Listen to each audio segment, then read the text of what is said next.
The length of a rectangular carpet is 4 feet greater than twice its width. If the area is 48 square feet, find the carpet's length and width.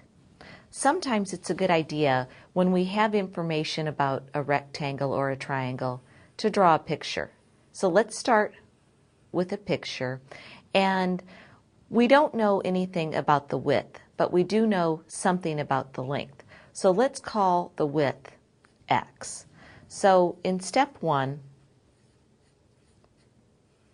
we'll let x equal the width of this rectangle.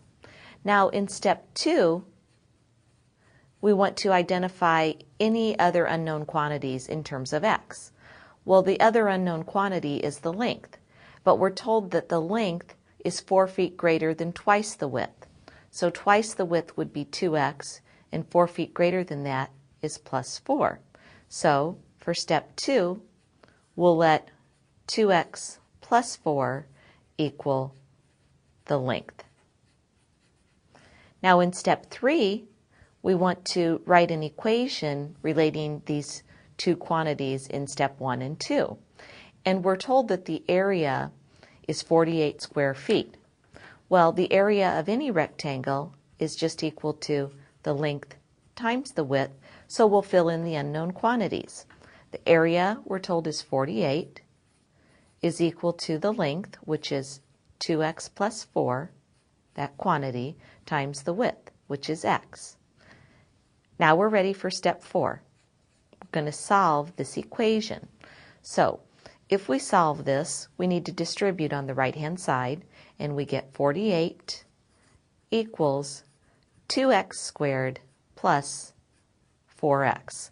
Let's subtract 48 from both sides, and we'll get 0 equals 2x squared plus 4x minus 48.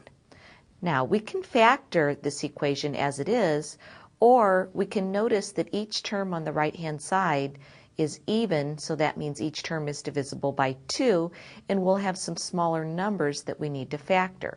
So let's divide every term on both sides of the equation by 2, and we'll get 0 equals x squared plus 2x minus 24. And this will factor nicely. We'll have 0 equals x plus 6 times the quantity x minus 4. It's always a good idea to check to make sure we factored correctly. That looks fine. So we set each of these factors equal to 0. X plus 6 equals 0, or x minus 4 equals 0. We'll solve both of these equations. We'll get x equals negative 6, or x equals 4. But remember, x represents the width of a rectangle, so x equals negative 6 cannot be a possible solution since the width of any rectangle cannot be negative. So x equals 4 is going to be the width of our rectangle.